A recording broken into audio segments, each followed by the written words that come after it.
Hi, welcome to Lent for Everyone on this Thursday, coming to you live from my backyard.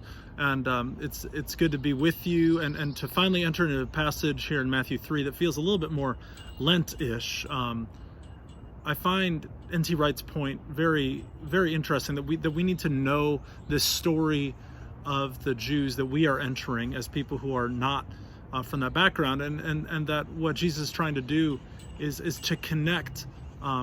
What Matthew's trying to do is connect the story of Jesus to this story of Israel.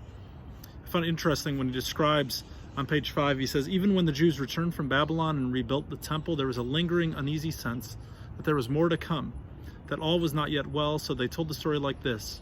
One day God will come back to rescue us. He'll come back and take charge of the whole world, and everything will be right at last. The God in heaven will be king of the earth."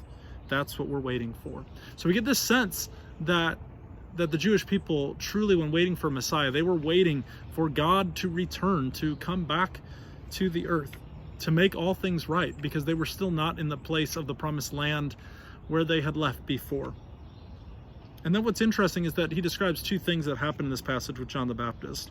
First, this idea that the people of Israel, the people coming out to the Jordan River, may have taken for granted that they were part of Abraham's family, that they were part of this family of Israel.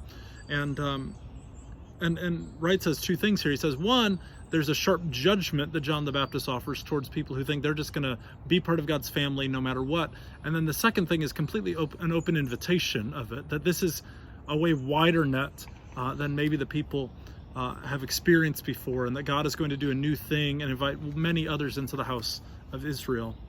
The second thing that John does, right, is he continues to prepare the people that someone else is coming, someone who's greater than he is, whose shoes he can't even untie. I think this is a massively important thing, and I think it's important for us to understand and maybe question as we go along and journey with Jesus through this Gospel of Matthew, is to say, how are we called to understand ourselves as part of the story? And how can we understand this story that goes back way before Jesus and that the people were looking for? I wish you hope and blessings on this second day of Advent.